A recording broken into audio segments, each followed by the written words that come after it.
It's absolutely apptacular. The Subject Cinema Android app. Everything you need to be a rabid Subject Cinema fan. Subject Cinema, 3-Minute Weekend, Tuesday Digidex, and Front Row 5 and 10. All right at your fingertips and available instantly. Plus, email and voicemail links, Facebook and Twitter hookups, Patreon support specials, and more is coming real soon. Don't just listen, app it. The all-in-one Subject Cinema podcast app.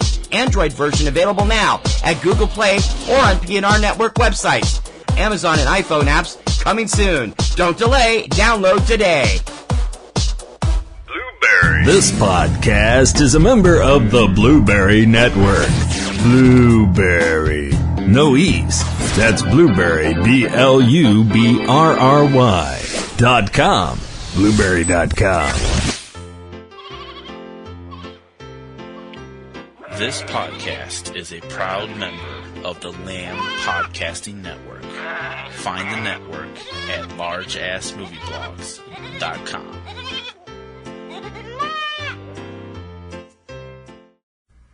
Okay, just take a deep breath. You've been wasting all this stuff and all this time on the pre-show stuff.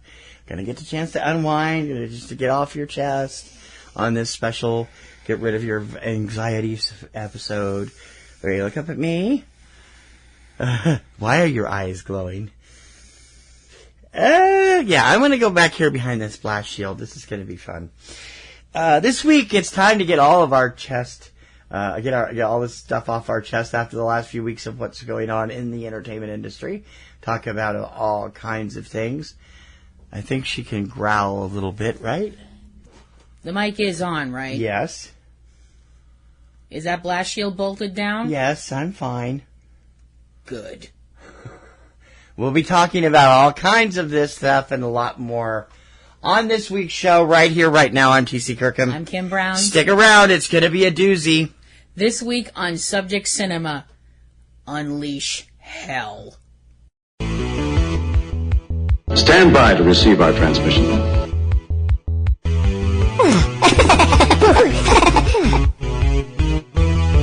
This town needs an enema.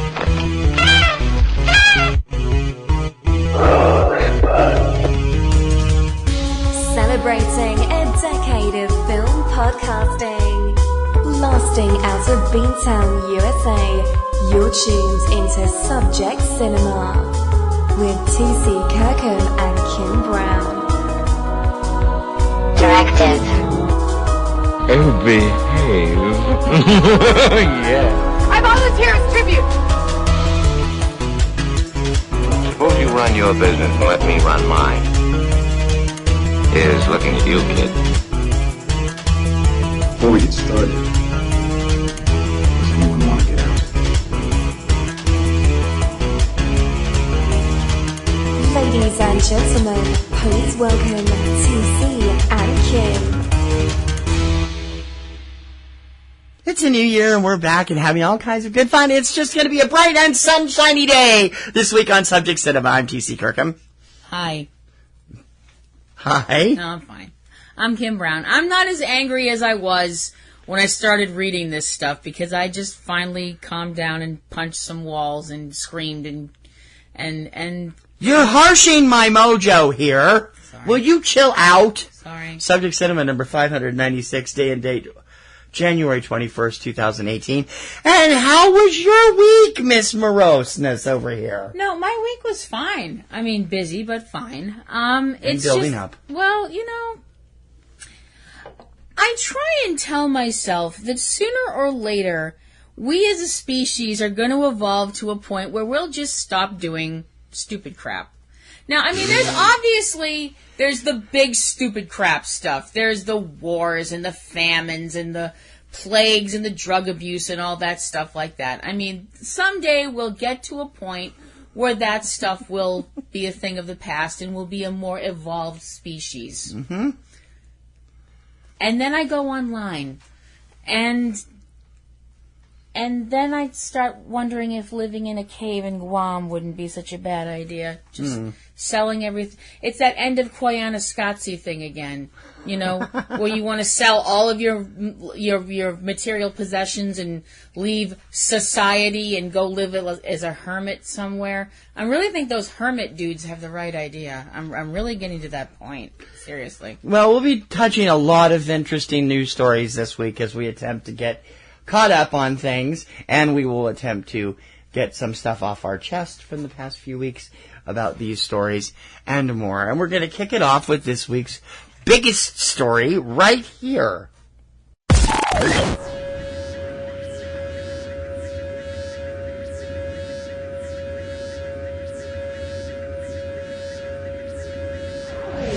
Last week, the Star Wars fandom controversies came to an enormously ridiculous head over the so-called controversies about Star Wars: The Last Jedi. I've never seen such a group of whiny, mamby-pamby neckbeards so intent on not accepting this. Yeah. Last week, a unnamed user uploaded to torrent websites a version of The Last Jedi which edits out every female in the movie. The movie, which lasts 152 minutes in the theaters, is now down to just 46 minutes. The anonymous uploader named his version The Last Jedi Defeminized Fan Edit and described it as The Last Jedi minus girls' power and other silly stuff. Close quote. So,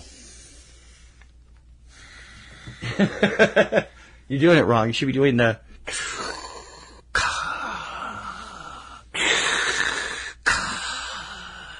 I'm angrier than that. Do, Chem Soapbox. For anyone who has ever seen, and I know a lot of you have,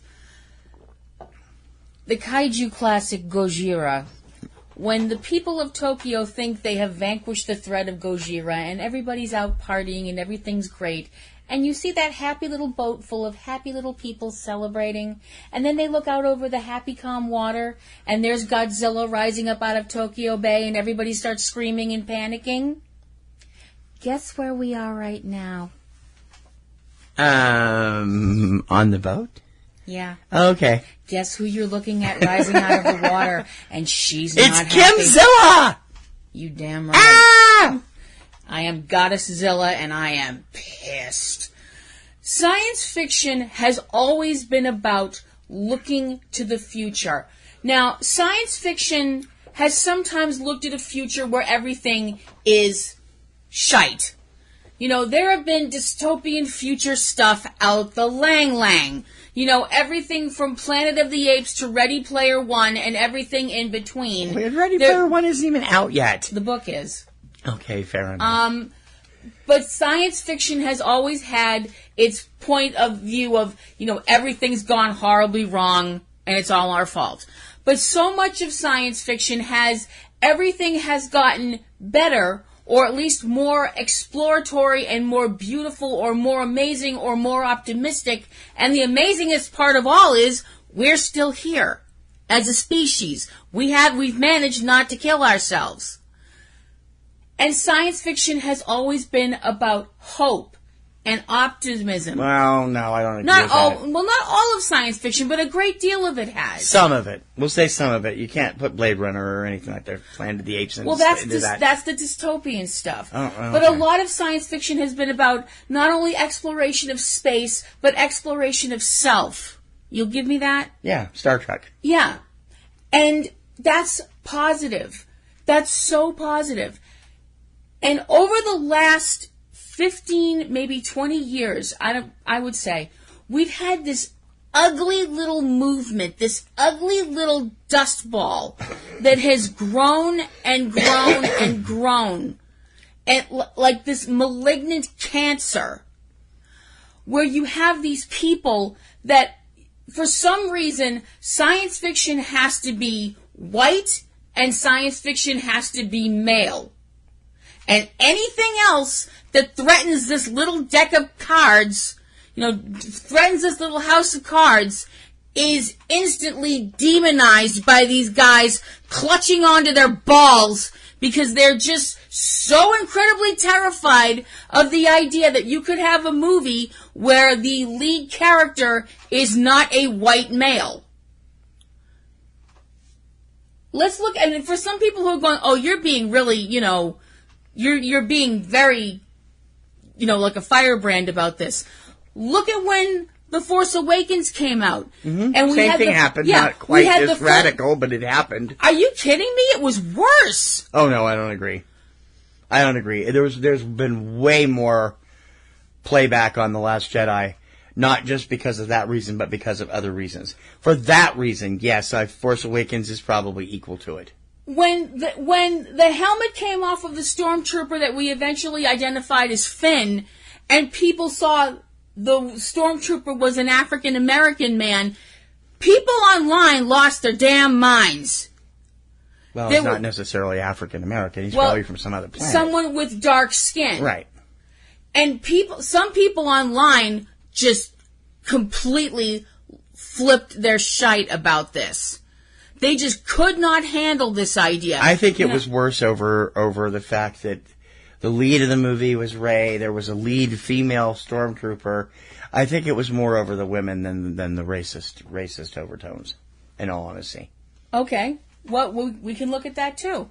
The fact that the main focus of there were lots of characters that were important, but the one that the movie focused on the most part was a female character in Rey. That there was a character like Captain Phasma, who was obviously a female, even though she was in a stormtrooper outfit, and you don't get a lot of gender identification with a stormtrooper outfit, but she was obviously female, and she was in a position of command. And for some reason, some guys just can't deal with that. And you had all these people out there screaming their heads off that, Star Wars is pushing some kind of agenda. That it's pushing this, Well, let's go over that for a minute. There is a long-standing conspiracy theory, I guess the way is to put it, that Disney is about homogenization. The idea is they are trying to indoctrinate the masses into, a society where everybody is free and clear, regardless of sexual preference, creed, race, religion, all that stuff. A lot of people pointed to Zootopia as its ultimate weapon. I'm sorry, but when is it? I'm not done. Okay, sorry. I let you have your say. You did. I'm sorry. I don't know whether I buy into this theory or not, but they can legitimately point at different movies handled by Disney and get that response, particularly the cartoons from Disney and from Disney Pixar. But it is happening slowly with other universes that Disney is picking up along the way. Who knows? I mean, Marvel seems to be incapable until last week of putting a female in the lead role. Now it's been announced that there will be a Black Widow movie with Scarlett Johansson, but how long has that been in the making? 5-7 years, something like that. And of course now the Star Wars is being accused of doing the same thing. Never mind the fact that there were all kinds of racist creeds, colors. Just look at the Cantina sequence in the original Star Wars. Mm-hmm. There's all kinds of aliens there. Or look in the Senate galleries in the prequels. Avoid what you can, but there's creatures of all makes and all over the world, all over the galaxy in those. Mm-hmm. And yet, it's interesting that they still have only just had a female hero lead and a female bad guy that's in a decent role, if not the lead role as a bad guy. Why is it now coming to light? And it's because people are saying it's Disney's, insistence on pushing equal agendas and stuff. I don't particularly, like I said, I don't think I really buy that, but we'll see. My thing is, I don't particularly care. Yeah. That's where I'm coming from. You have all these people that lost their minds when Disney decided to have one of their princesses be an African American woman in The Princess and the Frog. And my attitude was, you know what?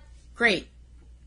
Tiana's a strong, capable woman that knows what she wants, and so There was actually more problems with the girl from Brave than there was with The Princess and the Frog.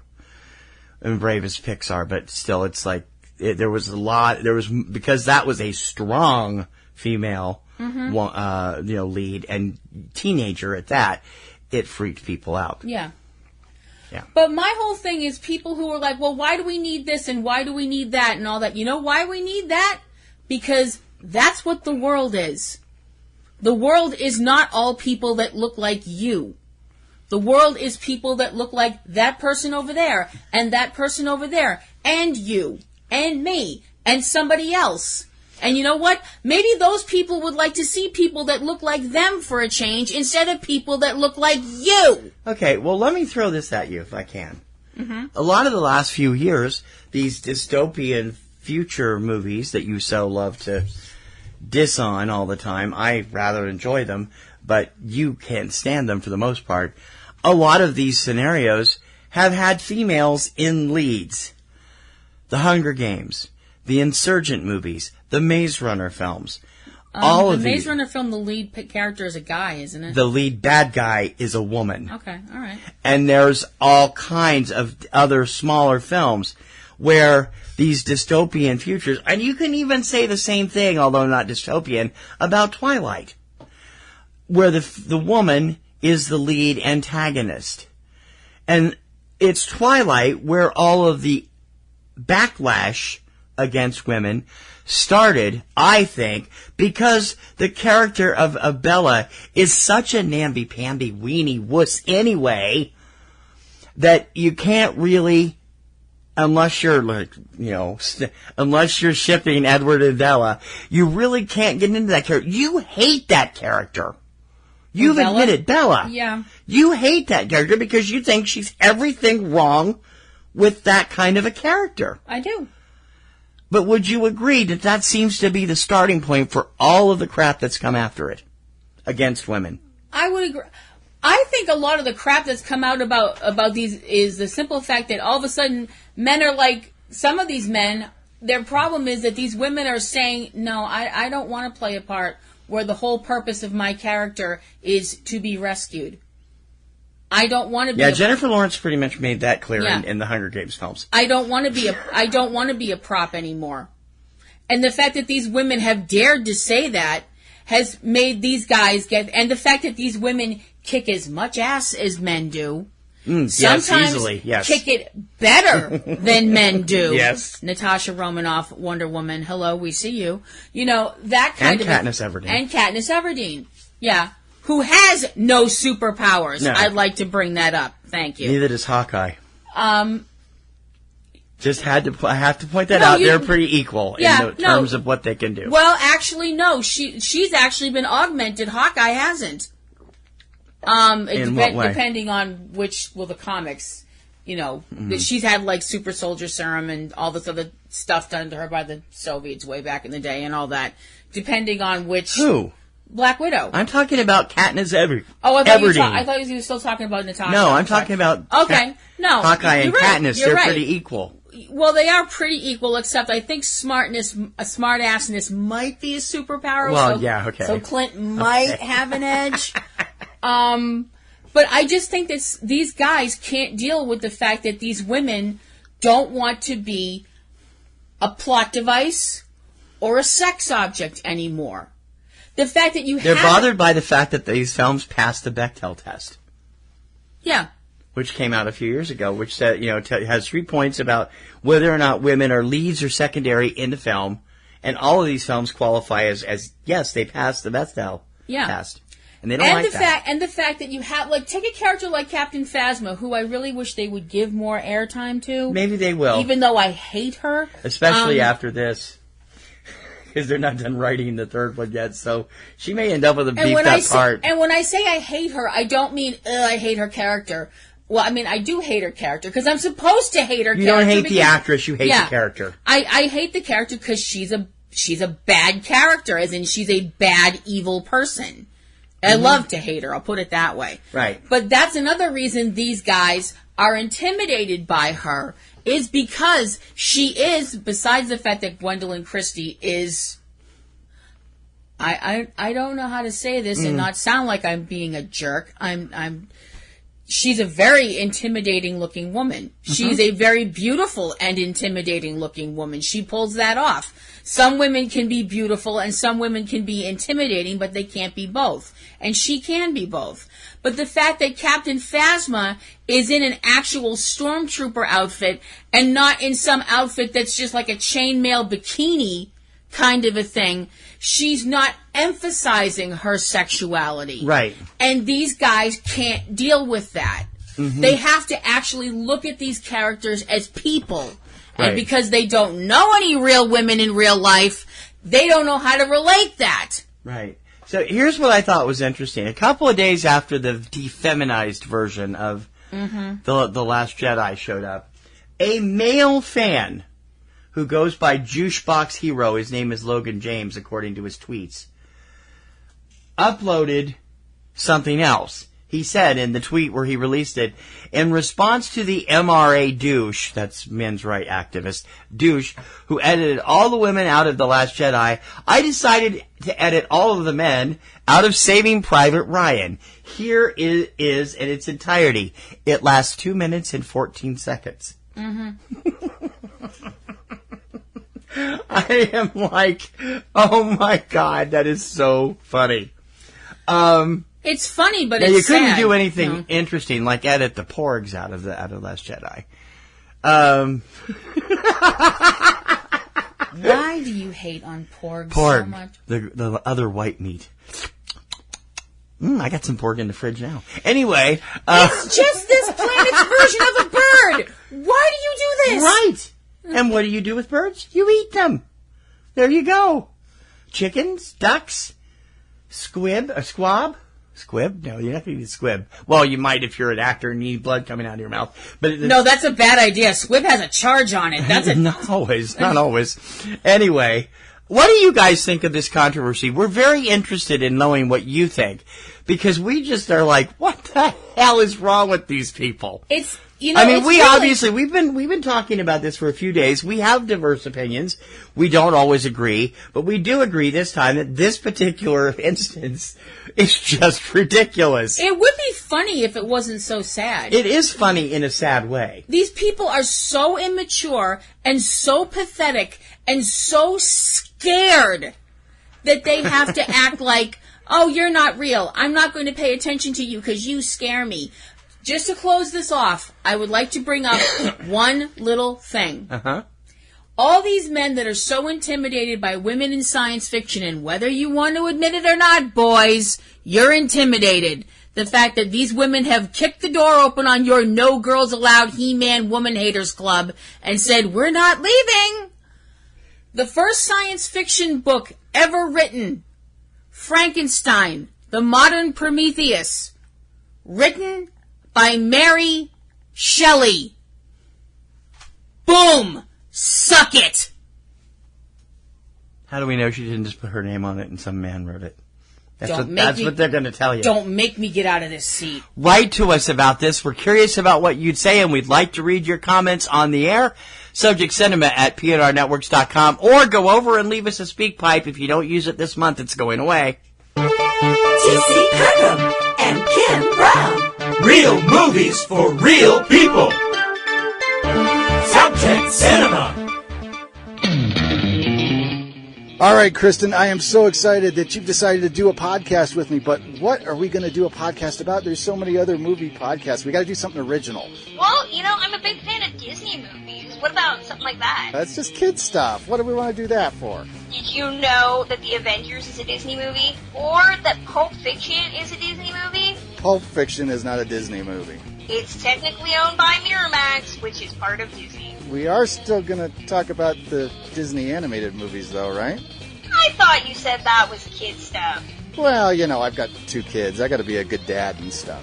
So be sure to subscribe to the Walt Sent Me podcast, where we discuss the various subsidiaries of the Walt Disney Studios, including the animated movies. It's available on iTunes, Podomatic, and wherever you find great podcasts. And I swear, it's not kid stuff. All movies, all the time. Subject Cinema with TC and Kim. Sticking with Star Wars and their controversy for a moment or two, the whole controversy about what happens at the end of the film has also had fans pissed off since it came out. Right. Spoiler alert, if you've not seen it, don't listen to this segment. But, there's this big battle and all kinds of things happen. Most of all, though, people are appalled by the way Luke is portrayed in this film. Rian Johnson wrote him to be a little bit more cynical, a little bit more bitter, because of what happened with Kylo Ren. A lot of fans took umbrage to that. Yeah. One person who did not is Joseph Gordon-Levitt. Joseph Gordon-Levitt has a cameo in the movie, but he's also been friends with Rian Johnson since working with him on Brick 10 years ago. A little more than 10 years ago now. And he penned a 2,000-word essay on his Medium page. We'll have a link to the whole thing on in the web notes. But he quoted this, and this is, I think, is interesting. Leaving Luke unchanged would have been a huge missed opportunity. This gives the filmmaker and the actor an extraordinary opportunity to tell a story about one of the most universal truths in human experience, getting older. We all get older, and those of us who are lucky enough to survive our youth all face the joys, the terrors, the puzzles, the pitfalls, the surprises, and the inevitabilities that come along with doing so. Re-meeting our beloved protagonist decades after we last saw him, only to learn that the passing years have changed some of his most fundamental qualities, I'll admit, is almost hard to see. But in that glaring contrast between the Luke of old and the new old Luke, The Last Jedi offers a uniquely fascinating portrayal of a man's life marching inescapably forward. He also admitted that they had made Luke a flawed character by saying a flawed main character is one of the main distinctions between a story with substance and a gratuitous spectacle. Mm-hmm. What's your opinion of this? Okay. My opinion is this. The fact that Luke is not still the wide-eyed farm boy from Tatooine is something that apparently some people just can't get over. Now, I realize some people might be like, well, you're one to talk, since our friends were not terribly happy with it either. No, but that's because a lot of people who are fans of characters, and this happens in every... I think it happens in every genre with every character that's a well-established character. And it's just as simple. And you have that, and you have also something about human nature that people don't like to look at themselves about. People don't like change. People say they want change, they want this to change, they want that to change. But when change actually comes about, you have people that are like, well, it was fine the way it was, you know. Or there's a saying online, they changed it so now it sucks. That's a trope that you see online a lot, you know, with people complaining about certain things. The fact of the matter is that Luke, when we find Luke in The Last Jedi, he is not the wide-eyed farm boy from Tatooine anymore. He hasn't been for a long time. Now, I'd like to bring up another character and parallel his journey with Luke's journey, and maybe people will understand where I'm coming from. And I'm not saying The Last Jedi was perfect. I enjoyed it. I enjoyed parts of it. Parts of it made me cry for an hour. But, you know, it's not a perfect film, but it's a good film, and it's a good continuation of the story. And I realize the next thing I'm going to say, some people are going to be like, I don't want to. But if you go back to the prequels, and you look at the character of Obi-Wan Kenobi, now how we get from the Obi-Wan that we see in those films to the Obi-Wan who is considered a crazy old hermit at the beginning of Star Wars A New Hope by Luke's Uncle Owen. He brings up that he's, this crazy old guy that lives out in the desert and he lives all by himself and all that. How is that any different from what Luke did? Obi-Wan in the prequels is all full of, let's go out and do stuff and get stuff done, and I can do things, and I can fix stuff, and I can make things happen. And then he fails. He fails spectacularly. He fails in the fact that he decides to pick up where his mentor, Qui-Gon Jinn, left off, even after the Jedi Council said, training this kid is a bad idea, even though his midichlorians are off the scale. There's something about him that is not going to fit with being a Jedi. But Qui-Gon was all like, nope, I'm going to do it anyway. And after Qui-Gon got killed by Darth Maul, Obi-Wan, for whatever reason, decided, well, I'm going to make him my Padawan, and I'm going to teach him, and he's the chosen one, and he's going to bring balance to the Force, and I'm going to make that happen. And it fails. Spectacularly, it fails. See the end of Star Wars Revenge of the Sith. The whole scene where Obi-Wan is screaming at Anakin. You were supposed to, unite the Force. You were supposed to, bring the order to the Force, not leave it in darkness and tatters and all that stuff. How is that any different from what happened with Luke and Ben Solo, who became Kylo Ren? He felt like he could teach these young people, we're assuming they're all young men, we shouldn't, these young people to be Jedis, and maybe he could have, but there was something about Ben that kid should never have been let within 100 feet of a lightsaber. And the one moment when Luke hesitated, and he hesitated for all the right reasons. He did hesitate because killing a sleeping teenager is wrong. I mean, we all sit there and we're all like, oh, well, I would have been able to do it, blah, blah, blah. Really?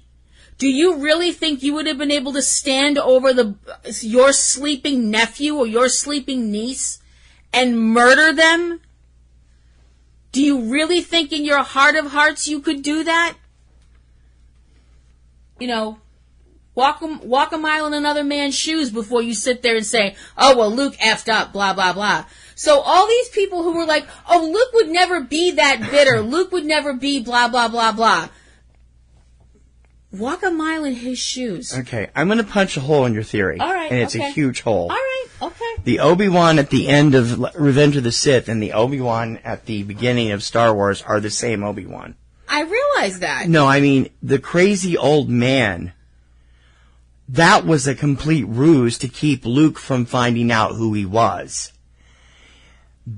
Luke's Uncle Owen knew who he was. He knew he was a Jedi. He wanted to keep the two of them apart so that Luke wouldn't go off like his brother had done, and Owen's brother had done, and done all these things out there, Well, I think that was a deliberate move, and I'm right. Is that right, brother? Half brother. Brother. It all got confusing with the marriage thing. So, I think that was a deliberate ruse on Owen's part to make sure that Luke didn't hook up with Obi-Wan, because Ben Kenobi kept to himself out of necessity so that the Force people behind the Empire didn't find him. So I think he was just the same then as he was when he left to do that at the end of Revenge of the Sith. And counting him as a crazy old man, that was an act. And that becomes very obvious very quickly. I think it was, the whole crazy old hermit thing, yes, that was a cover. That's what I'm talking about. It was a cover, but I think the fact that he was all alone all that time, I think it was also, a lot of it was his own guilt. Possibly, but he didn't let it drive him. He isn't nearly as bitter as Luke is in Star Wars. He is not nearly as bitter in dealing with young Luke as old Luke is dealing with Rey. No, I would agree with that. I would agree with that, but there's also not a blood tie there. There's no blood tie between Anakin and Obi-Wan. There is a blood tie between Anakin and Ben. There is a blood tie between Luke and Ben or Kylo. Right. They're uncle and nephew. Right. So that's why I think Luke is more bitter. And he does feel like he's let everyone down. I think that's something that a lot of people, I think a lot of the reason why people are so angry with the characterization of Luke is that we don't like to realize that our heroes are human too. Right. Even if they're not human. Right. I mean, technically Luke's not a human from Earth. He's a humanoid from Tatooine. But it's just the whole idea that we realize that these people that we idolized, for whatever reason, when someone else writes them, when another person takes that character and puts them on a different path that we don't like, some people can be like, okay, well, let's try and analyze why it's like that. Other people are like, no, it has to be this way. They feel like it has to stand right. Instead of going another way, it has to stand right here and be still and be frozen and be perfect. As opposed to letting the character grow or change. Okay. I mean, as to whether or not that's right or wrong, I can understand it. I mean, you and I both grew up, I'll give you a different example. You and I both grew up in the era when Superman was, this sounds odd putting it this way, Superman, truth, justice, the American way, all that stuff, hands on the hips like this, cape billowing in the breeze, and, that kind of thing. That's Superman. The pose, you had to see the pose. You know what anyway. I mean? Yes, I do. Yes. And now we have a Superman that's not Jesus. I mean, basically, I know some people just went, what? And No, not going there. Well, I've always drawn the parallels between Superman and Jesus because they're there, whether you want to admit it or not, they're there. But the fact that he's not all wise and all powerful and doesn't always have some, obscure superpower that he can yank out of his cape to fix everything. Some people go, okay, well, that's for a more realistic time. And I'm kind of like, I have to ease into this. But eventually, some people have obviously been like, yeah, okay, this works for me. But other people are like, no. I want my Superman. I want my Superman from my childhood. And there is a reason that the sentence exists, you can't go home again. There's a reason that sentence exists. Right. Well, we want to hear from you and we want to hear from you on this as well. Subject Cinema at PNRNetworks.com. Subject Cinema. Okay, tell me something. Have you ever heard of a movie called The Man from Earth? No. No, I have not. Written by Jerome Bixby. I don't know why I'm having trouble with that name. I don't know either. And directed by Richard Schenkman. It came out in 2007. The interesting thing about this is 2 weeks before it premiered on DVD, it was a straight-to-DVD production. At least that was what I got from this. Somebody posted it on Pirate Bay. They got a hold of a screener and posted it on Pirate Bay. Now, remember, that's a big no-no. That's piracy. No, it's not. Nobody's wearing a puffy shirt. And yet, No, come on, be serious here. And yet, the director of Richard Shankman told Torrent Freak, which is the site that covers torrents and stuff like that. Mm-hmm. Somebody originally got a hold of a promotional screener DVD from the original film, ripped the file, posted the movie online before we knew what was happening. A week or two before the DVD street date, we jumped 11,000% on the IMDb, and we were completely shocked. 11,000%. Wow. So much for piracy hurting things. Yeah. In fact, it was so successful that the newly filmed sequel, which I believe is actually called The Man from Earth 2. Let me take a look here. That's wrong. I need to be on the other site here. Hang on a minute. I go over here. Man from Earth Holocene, which is the sequel, is going to come out the same way. Okay. Now, the reason this worked is after this whole thing happened in 2007, instead of screaming and being, oh, piracy is going to destroy the internet, destroy the industry, they went out and thanked people for causing interest in the movie. Mm-hmm. They put up a PayPal donation site for fans who wanted to pay for their hard work on the film, because they weren't going to get any money any other way. Mm-hmm. And fans did it. Not nearly as many as saw it. Yeah. But they sure got a good amount of this. It went on to win awards and enjoys a healthy audience on YouTube, on Netflix. And the producers don't think of the experience as a kind of one-off bad thing. They don't see it as having turned well, they don't see it as having been a bad thing. It turned out well for them, actually. Right, obviously. Got more attention and got more people to see the film. Because, I mean, let's face it, it's a little film, little distributor. It wasn't going to make any big waves at the box office. Most people would have seen it when it came on Netflix or Amazon anyway. Now the sequel is coming out the same way. And they're doing the same thing. It was going to get uploaded regardless of what we did or didn't do, and we figured that as long as this was inevitable, we would do the uploading ourselves and explain why we were doing it. And we would once again reach out to the file sharing community and remind them that while movies are free to watch, they are not free to make, and we need their support. Mm-hmm.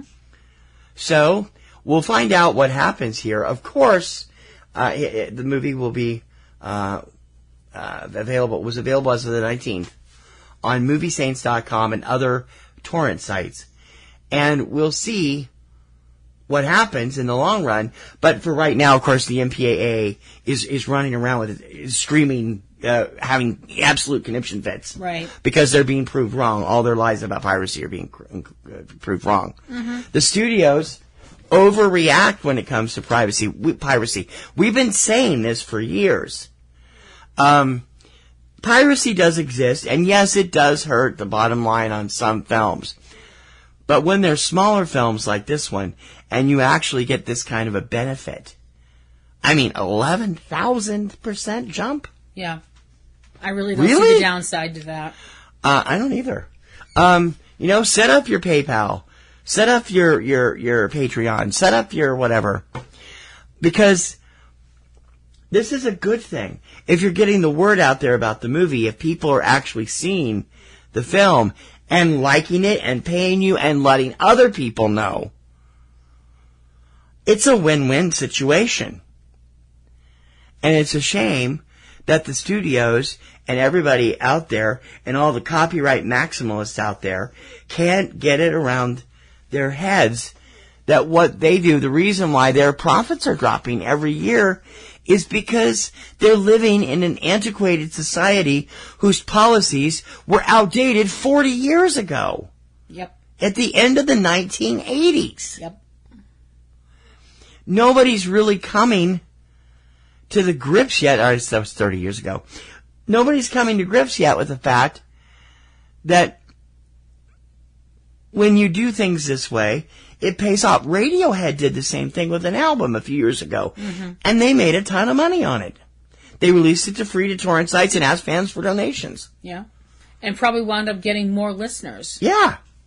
Not that I listen, I'm not a big fan of theirs, but it's like, it's just crazy. Well, this is my whole thing. They go, want things the way they want them, like frozen, stuck in time. If you want to see Holocene, the sequel, you can go to MovieSaints.com, where fans can pay to see the movie, but get a full refund if you don't enjoy it. You can also get it from Vimeo, but the version seen by pirates is slightly different. That version of the movie includes a greeting from director Schenkman, pointing out that they did indeed upload the movie themselves, asking people to visit manfromearth.com and make a donation if they can afford to and if they enjoyed the film. We're going to be following this in the weeks ahead to see exactly what kind of benefit this actually has. And like you said, like I said, go over to their website, manfromearth.com, and see what he's got to say.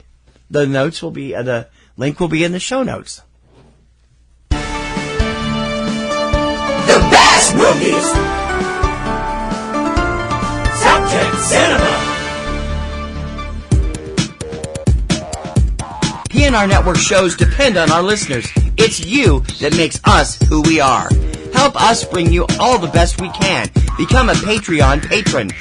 Donations start at just $2 a month, and the more patrons we can get, the more we'll be able to offer. You can get great perks, plus exclusive blogs and podcasts available only for being a patron as well. It's absolutely fantastic. So please, become a Patreon patron today. We need you. Patreon.com/PNR Networks. Your every man's film school. This is Subject Cinema. Okay, I'm gonna go on a rant here about YouTube again. We've had some problems over the last few years. We personally, but YouTube keeps changing their methodology, and it keeps affecting their creators in ways that their creators are getting screwed over on. Right. I mean, it affected Glove and Boots so badly that they had to take a hiatus for the rest of the year. Yeah, thanks, YouTube. Thanks, YouTube. On January 16th, in the dead of night, I received the following letter from YouTube. Popcorn and Roses. Today we're announcing changes to the YouTube Partner Program. While our goal remains to keep the YPP open to as many channels as possible, we recognize we need more safeguards in place to protect creator revenue across the YouTube ecosystem. Under the new eligibility requirements announced today, your YouTube channel is no longer eligible for monetization because it doesn't meet the new threshold of 4,000 hours of watch time within the past 12 months and 1,000 subscribers. As a result, your channel will lose access to all monetization tools and features associated with the YouTube Partner Program on February 20th unless you surpass this threshold in the next 30 days. Accordingly, this email serves as 30 days notice that your partner program terms are terminated. Now, I find this extremely funny because we don't monetize our videos on YouTube. Nope. YouTube is, for us, another outlet for people to discover our shows. We've posted some original stuff, and we will continue to post original stuff over there, and we'll talk about one of those things in another segment. Mm-hmm. But for us, it's a repeat. When we load our shows onto Libsyn, it automatically forwards those shows to YouTube, SoundCloud, iTunes, and a number of other services. So everybody can have the benefit of subscribing where they want to watch or listen. Our shows on YouTube are just the show logo. There's no video or anything, and you can it's just like what you hear here if it's one of the podcasts. That's different for some of the stuff we're going to be doing. But here, it's never been our goal, on YouTube at least, to make monetization levels, although we'd love to. And I thought it was interesting, a couple weeks ago, the controversy that was triggered by Logan Paul. Logan Paul was a monster YouTuber who, along with his brother Jake, on different channels make all of these outrageous jackass type videos. And it's basically young guys, early 20-somethings, having ridiculous fun doing stupid stuff. Then Logan Paul took video of a suicide victim in the suicide forest in Japan and made fun of it and laughed on YouTube. Yeah. His YouTube channel has now been completely shut down. Yep. Jake's got an even bigger following, and some of his stuff is just ridiculous. And my question is, there are a lot of people who put out quality stuff on YouTube. A lot of instructional stuff about software or web design or, Crash Course from the Green Brothers is a great. They've actually had one on film criticism recently, and I'm doing a bunch of stuff. And then there are these ridiculous channels like the Paul Brothers, like Onision a few years ago, a few of the other ones that are just out there making in-your-face stupid videos and getting all these clicks. Well, the thing is, they have a right to do that. They have a right to be. If you want to be obnoxious and annoying, and for some reason people find that funny, go be obnoxious and annoying. Well, see, though, that's where the problem lies. After the Logan Paul video aired, authorities, police, congressional people started screaming at YouTube, you have to clamp down on this stuff. You can't let this offensive stuff through. So now they're becoming what Tech Dirt has now termed a gatekeeper by having to go through and monitor videos. Right. That's not the purpose of what YouTube was for. No, it isn't. It isn't. That's completely right. And a lot of right-wing people, the kind that have a really bad reputation, out there, white, Christian, male, and screaming about their rights, although not to be confused with the Star Wars people, have been screaming that their views are being squelched on YouTube, while all the liberals are out there being able to say whatever they want to say. I don't necessarily buy that either. No, I don't. There's all kinds of problems. Consider it with YouTube, and the least of which is political stuff. The biggest problem, one big example of the problem that YouTube should have kept an eye on but didn't, was the Tide Pod thing. Absolutely. Kids in their teens who should know freaking better eating Tide laundry pods on camera. Yeah, for those of you who don't know what this is, and we can't believe this. Well, they're not eating them. What they're doing for the most part is, the challenge is that these pods that have detergent in them. 3 different types. Yeah. Detergent, which is full of chemicals. Poisonous chemicals. Yes. You put these little pods into your washer, and they dissolve. Detergent gets spread throughout your clothes, and your clothes come out. I don't use pods for shiny. I don't use pods for anything but dishwashing. And your clothes come out shiny clean. Okay, nifty. The thing is, some bright person went, hey, you know what? I'm going to hold one of these in my mouth and let my saliva dissolve the pod and see what happens. Well, now people are just biting them open. Yeah. Thankfully, YouTube on Friday announced they are yanking all the Tide Pod videos. Yeah. What happened, spoiler alert, people poisoned themselves. Well, nobody's died from it yet. Nobody's died from doing this. People, unfortunately, have died from eating Tide Pods or biting into them by mistake. Usually, mostly kids or elderly people. Usually either very tiny children who confuse the pods with candy, which makes sense because they do kind of resemble candy. They do. Or older people that are unfortunately suffering from dementia and probably also confusing the pods with candy or whatever else is going on in their heads because they're ill. Right. And that's a tragedy. But here's the problem with pulling those pods videos. Anybody can come up and say, hey, this is not good. Take it off. And under the DCMA, DMCA, people can make copyright claims also. Those are a little bit different, and they are handled by a different group of circumstances. But people who are complaining about the Tide Pods could also easily point to I don't want my child emulating this either. Take it all off YouTube. And they're pointing to the Ice Bucket Challenge. Mm-hmm. Which raised millions of dollars for muscular dystrophy research. ALS research. ALS. And I'm sorry. And they will have to follow through on it now because of this ridiculous punks out there who started this stupid Tide Pod thing.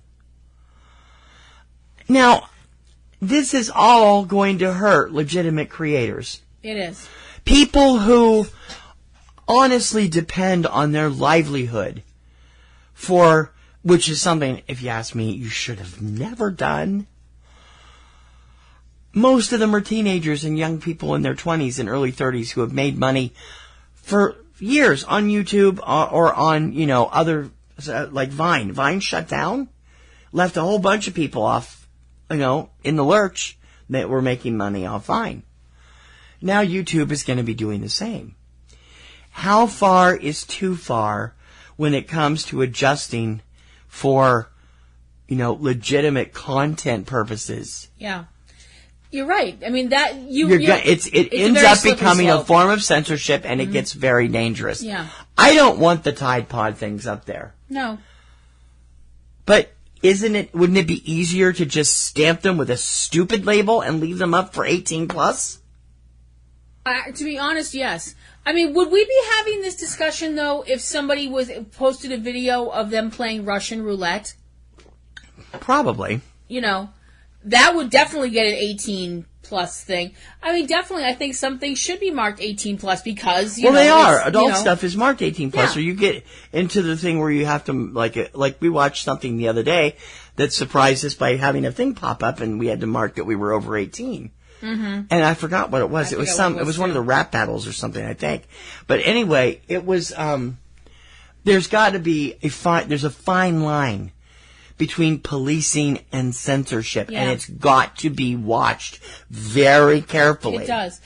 But the creators need to get more responsible too. See, that's what I was going to say. It more boils down to personal responsibility. The bad thing is a lot of these younger kids who have made money on YouTube doing like music parodies or whatever are going to get slammed by this new thing, and that sucks. They're going to have to keep putting up crap to get that, 4,000 views, 1,000 subscribers past YouTube's little content guidelines now. And that's going to hurt people like that really work hard to do their stuff. Yeah. Like Glove and Boots. Like, what's his name? Who? Oh, I've forgotten his name. The guy that does the miniature food. Oh, Walking with Giants. Walking with Giants is the show. I'm sorry, Jay. I've forgotten your last name. I love that show. We discovered it through his special teeny tiny Thanksgiving. Mm-hmm. And I love that channel. Jay Barron. I knew it would come to me. He's brilliant. And yet, he got hit with a content ID thing for one of his food videos, ridiculous reason, and I don't even remember which one it was. I want to say it was the lasagna thing from Elf, but I'm not sure. He got hit with something, and like he said, I get buzzed for this, and Logan Paul's out there freely roaming around doing this crap. At that point, of course, right after he said that is when they canceled Paul's deal with YouTube. Mm-hmm. But Jay Barron is a performance artist, an actor, a musician, and a brilliantly smart and funny guy who has made a career out of doing these little chibi food things called Walking with Giants. And they're funny and brilliant and wonderful. And he's going to get screwed. Yeah. You're right. You're absolutely right. Over Tide Pods and Logan Paul. I mean, really? It's not fair. We'd like to know what you think of the YouTube controversy. We'd also like you to tell YouTube what you think of this controversy. There are plenty of places at YouTube where you can leave comments. There are plenty of places on YouTube where you can write to them and tell them you think the new policy stinks or that you like it, whichever way. But either way, the people who use YouTube need to be heard. Because if we're not heard, YouTube is going to change for the worse, and it's never going to come back again. Yep. T.C. Kirkham and Kim Brown. Subject Cinema.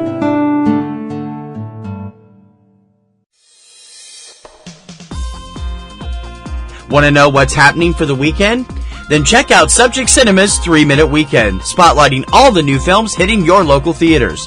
Join host T.C. Kirkham as he gives you the 411 on all the new blockbuster releases, as well as the indies that might be coming to your town, and choices for video on demand as well.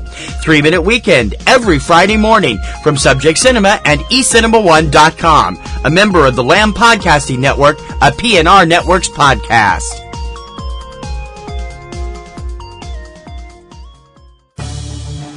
We've got the films of the present and future. This is Subject Cinema. I think it's pretty ironic that all the YouTube stuff happened just a day or two before we were actually ready to launch our very first ever original video production on YouTube. This has been, the last 5 months have been insane. If you are just listening to the show, the reason we missed last week's show is because I was in the editing room, suite, office, working my ass off to get this thing done in time for the deadline. We have a new project up on YouTube. It is only available on our YouTube channel, although there are links to it on our websites, and I haven't done it yet, but there will be one on our Patreon site in the next day or two. We put together an original video production called Manhattan Hammerdown as It Happened. This is it's not a movie. No. But you have to watch it. It's a radio drama. But you have to watch it because of there are EAS videos in it that you have to see. It's an hour and 40 minutes long. It's 15 minutes longer than the film it's based on. I'm so sorry. And this was a labor of love. It is a tribute to Cloverfield. Cloverfield celebrated its 10th anniversary on Thursday, January 18th. And I've always been a huge fan. Anthony's a huge fan. Eric's a huge fan. And I got the idea back in September. I said, why don't we do Cloverfield from the point of the news media? And it just spiraled out of control from there. And what we came up with was a script that ran an hour and 40 minutes long and features all of the players on PNR Networks. And I'm so proud of the work that we put in for it. I would love everybody to go over and check it out at YouTube on our Popcorn and Roses YouTube channel. There's a trailer up, and it has its own website, ManhattanHammerdown.com. And you can go over there and see the trailer and click to the YouTube video. And we had fun. We did. A lot of fun. Although it was hard work. Between the time we conceived it and the time we finished it, I spent weeks writing the script. We spent a couple of weeks recording it. I spent close to 45 hours in the studio editing it. Yep. And it caused us to lose a few shows here and there because we were just so busy, because I wanted to make that date we went online on YouTube exactly at 1:18 in the afternoon on 1/18/18, the 10th anniversary of Cloverfield's release. Yeah. I didn't think we were going to make it. And I was so happy with it. It really is a labor of love. Cloverfield as a film is one film that I watched again. I didn't particularly like it the first time we saw it. You didn't like it that much better the second time, but you liked it a little better. I did like it better. For one thing, I didn't have a panic attack like I did the first time. Yeah. There's still some things about it that irritate me. If I'm going to see a giant monster movie, I want to see the giant monster for more than 0.5 seconds. But the whole point of Manhattan Hammerdown was New York City's a big place, and we wanted to talk about what was going on all other places. The slogan for this film is, it wasn't just one group of friends. Yes. Which is referring to Rob Hawkins and the party and everything in the original movie.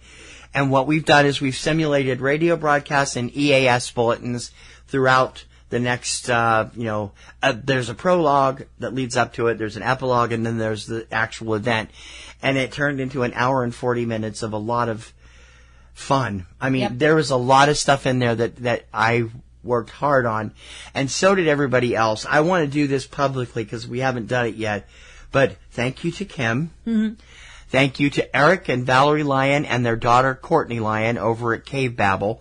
Thank you to Anthony Lamberti and Pee-wee Matt McCallum over at Comic Grotto for helping us out with this and making this work.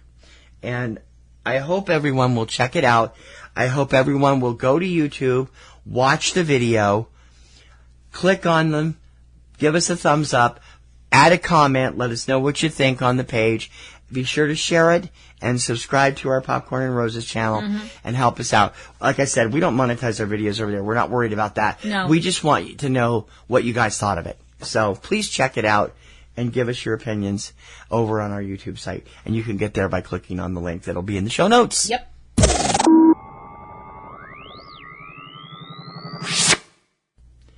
Things should get back to normal here at PNR Networks now that Hammerdown is done and to bed and stuff. Mm-hmm. We have lots of other stuff going on. In addition to Subject Cinema on Sundays, next week, by the way, don't forget to be here next week, day and date, the 29th, for our annual film festival show. We'll cover Sundance and Slam Dance, which are going on right now, plus Palm Springs, which was last week, and Santa Barbara, which is next weekend, and a few of the other smaller festivals with our picks for what to be watching for. We're here every Sunday, hopefully, around 7 p.m. Yep. We also have two shows that are connected to this show, 3 Minute Weekend every Friday and Tuesday Digidex every Tuesday. We had a problem with 3 Minute Weekend the last couple of weeks. For some reason, it's not publishing when it's supposed to. I had to publish it manually both weeks, but it's supposed to be up at 10 a.m. So if you don't see it by 10 a.m., email me and say it's not there. And it's our weekly recap of all the stuff coming out on video, on theaters. Mm-hmm. And then Tuesday Digidex on Tuesday covers home video streaming, Amazon, and Netflix. So please check those out. Kim has two shows now. Yeah, I do. Platinum Rose's Garden comes back today. Yes, Platinum Rose's Garden is my supernatural podcast where I look at this past week's episode of Supernatural and talk about it and give my review and views and anything else I could think of. This week, we are back. Supernatural has returned after the hiatus for the summer. For the winter. And we are back with... That's a long hiatus for summer. I don't know why I said that. That's weird. We are back with the episode Wayward Sisters. Which is a spinoff. Well, hopefully, if it's a pilot for pilot, and if we wind up getting good ratings for that, we might get a new show out of it. I want to know when the Scooby-Doo episode is going to be on. I want to see that one. I know you do. I don't watch this show with her. I don't particularly care for this show, but it's like... You would if you watched it. No, I have watched it. I don't particularly care for it. I watched it before you ever found it. Well, you don't like scary stuff. You're not into I'm just not into that kind of stuff, no. But I want to see the Scooby-Doo episode. I know you do. That'll be fun. Platinum Rose's Garden is not safe for work, but it is fun. And it's up on Sundays. And it's up on Sundays at PlatinumRosesGarden.com. Usually after Subject Cinema, because I edit it after. I also do have another podcast because TC has been at me to do this for a little while. I haven't been at you. I just thought I made the suggestion once and you ran with it. Yeah. And this past week, Ring Around the Rosie premiered. Yes. Ring Around the Rosie is my wrestling-based podcast. I have been a wrestling fan for 30 plus years. Admit it. Own it. Enjoy it. Yeah. It's been 30 plus Honestly. years. Oh my gosh. And so I have seen... She was like -4 when she first started watching. Yes. You're sweet. No, that's me getting out of trouble. Good answer. Good answer. I've seen a lot of stuff. Some of it I've only seen on TV. Some of it I was lucky enough to be there. Or in one case, I don't know if lucky is the right word, was there in person to see one of the most infamous things that has happened in pro wrestling in the history of ever.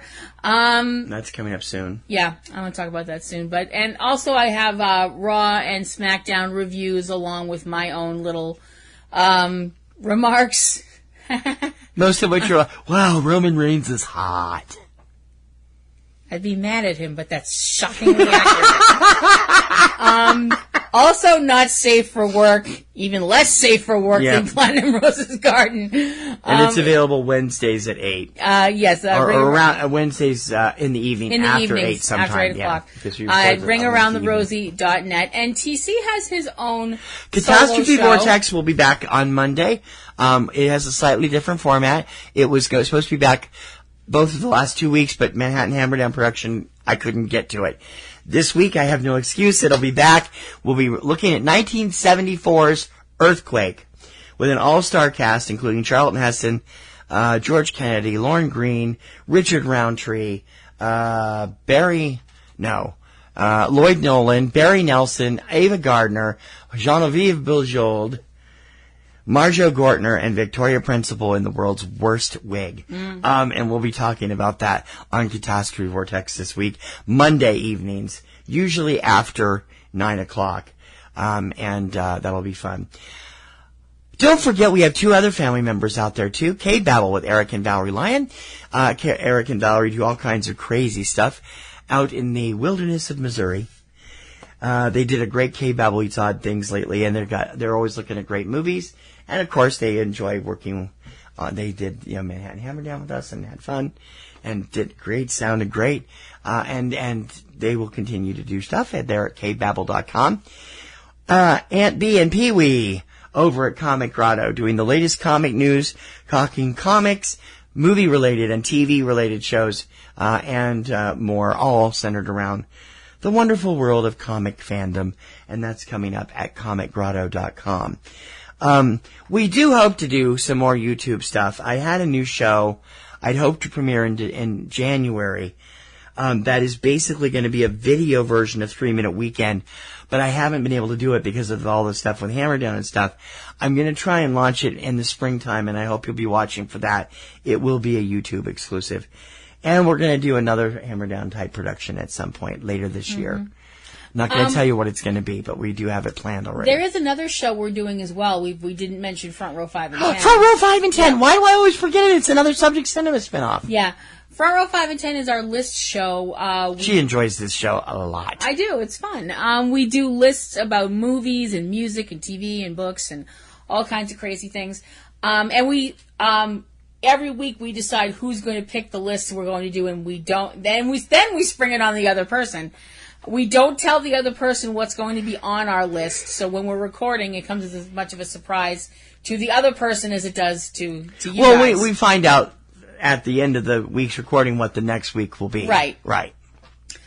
This week we will be looking at our favorite fictional universes. Right now, up on the show, no, that's coming up later this week. Right now, it's our top 10 forgotten favorite forgotten artists, musical artists of the 1980s. Mm-hmm.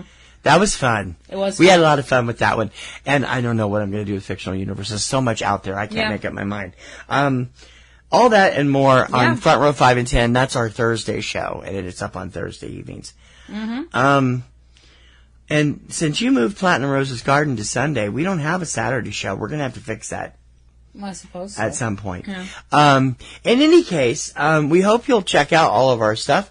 And if you listen, wherever you listen, don't forget to subscribe. Don't forget to like. Don't forget to share. And let other people know we're out there. And please, we're putting all this together for you.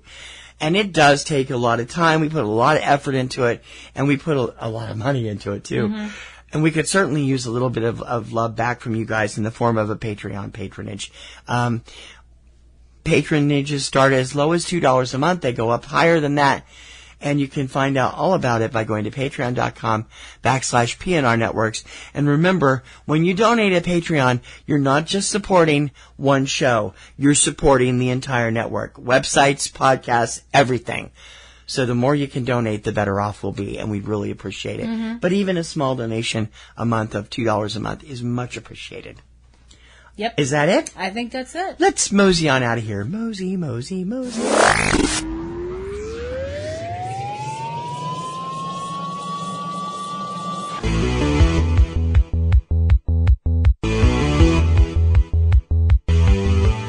coming to Subject Cinema's Rantapalooza. I'm TC Kirkham. I'm Kim Brown. For Subject Cinema, and may your popcorn always be buttered. And may your roses always be in bloom. We'll see you for the Festival of Film Festivals next week. Bye. You have been listening to Subject Cinema with hosts T.C. Kirkham and Kim Brown. Subject Cinema is produced by PNR Networks, Boston, Massachusetts, which is solely responsible for its content. Subject Cinema theme performed by Eric Lyon. Subject Cinema is recorded and produced using Sony Vegas products. Subject Cinema is copyright 2017 by PNR Networks under a Creative Commons license. Check out a new episode of Subject Cinema every weekend. Until next time, this is Bob Taylor for Subject Cinema, and we'll see you at the movies. That's all.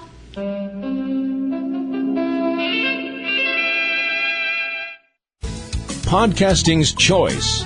From coast to coast, continent to continent, right here 24/7.